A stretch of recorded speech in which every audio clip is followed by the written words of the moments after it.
For my Genius Hour project, I researched the impact on swimming, particularly swimming lessons in children and in infants, and how that will help them throughout life. But before diving into the pros of infant-level swimming lessons, I'm going to talk about something that is uncomfortable to some. I'm going to talk about drownings.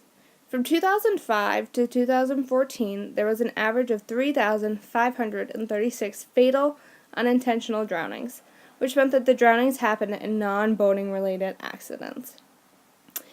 In that, 1 in every 5 people who died were under the age of 14.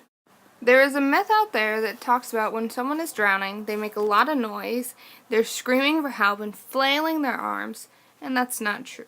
When someone is actually drowning, and not just in distress and a distressed swimmer, they cannot speak. They're gasping for air. Their arms are normally by their side. They cannot move. Sometimes you only see a couple eyeballs, the top of their head, their chin is maybe tilted back. It's very silent, and it can happen very quickly. The best way to prevent drowning is to supervise. When your child or a child that you know is near, on, or even around the water, to always supervise them. Watch what they're doing and know the signs of drowning. Another way to prevent drowning is to get children into swim lessons. They need to be comfortable in the water and to know what to do when they are in the water. If a child falls in, lifeguards and swim instructors teach them to roll onto their back and kick to safety. While swim lessons is a great way to prevent drowning, researchers say that it will not help children under the age of 1. So then why does the Red Cross recommend swim lessons for children at 6 months old? Putting an infant in swim lessons helps them become comfortable in the water, where they learn to open their eyes, reach for things under the water, kick their feet, paddle their arms, float to their back. Some swim lessons have the kids jump in the deep end so then they feel the movement of falling in the pool. In case they ever do fall in, they know to roll to their back and kick to the wall.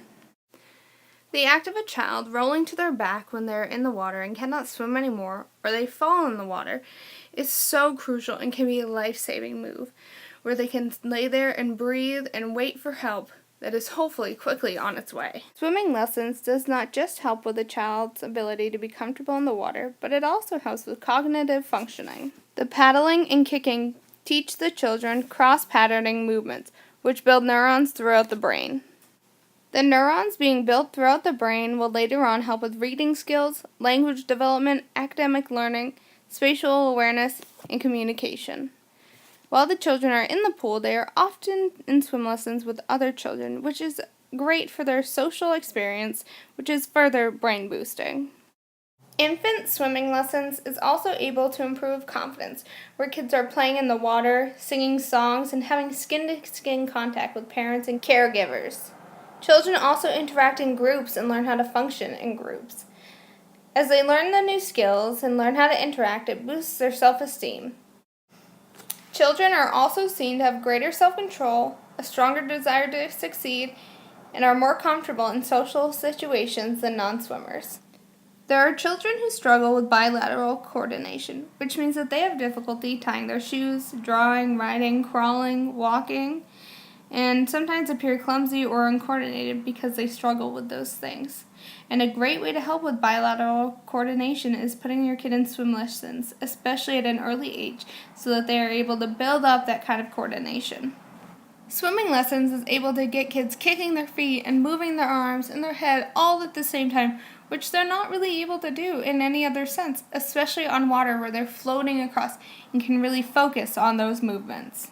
By swimming in the water, children are also able to strengthen their core, and it's a great way for infants to get that crucial tummy time, where they're able to develop their neck muscles and their postural muscles and work on their motor responses for learning development and greater brain activity.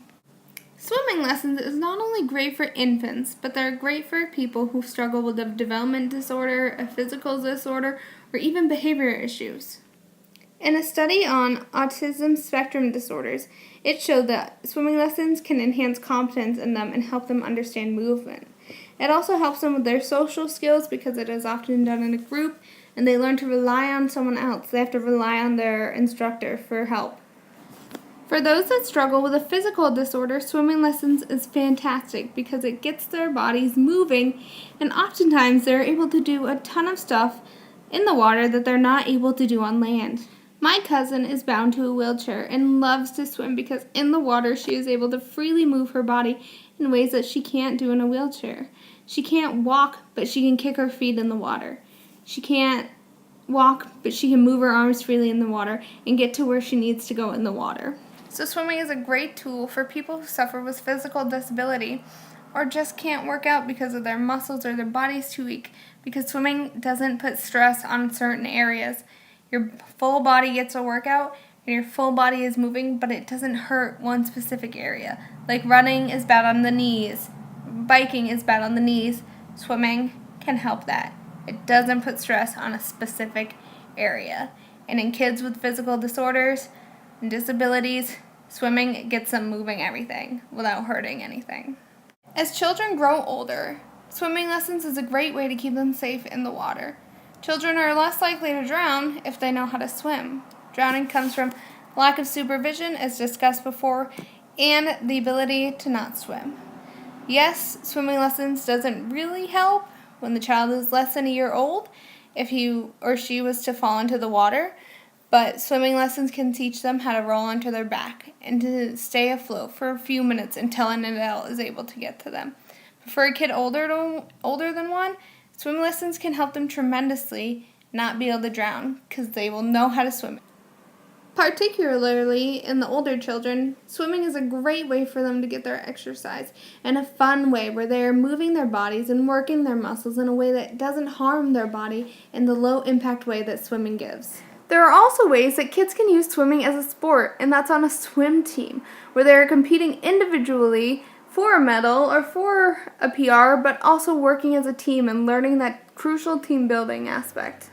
Participating on a swim team means that somebody is partaking in a low-impact sport, which means that parents don't have to worry so much about injuries unless someone isn't stretching enough before practice and after practice or drinking enough water. But kids don't really get hurt too much in swim team because they're not fighting and bonking into other people like in other sports. As I wrap up this talk, I would just like to take a few minutes to discuss some key points that I discussed on swimming and swim lessons throughout this talk. To start, I would like to address drowning again. Many people die a year through drowning, and there are ways to prevent drowning. I mentioned earlier supervision. Supervision is key. Even if there's a lifeguard there, watch your kids. Watch the kids around you. Swim lessons is another great way of getting kids comfortable in the water and helping them understand how to swim. Putting infants in the water increases their cognitive ability, their physical ability, their bilateral coordination, their social skills, their self-confidence. Swim lessons is crucial and so helpful, not just in preventing drownings, but in making better people and making people that are going to succeed in their life.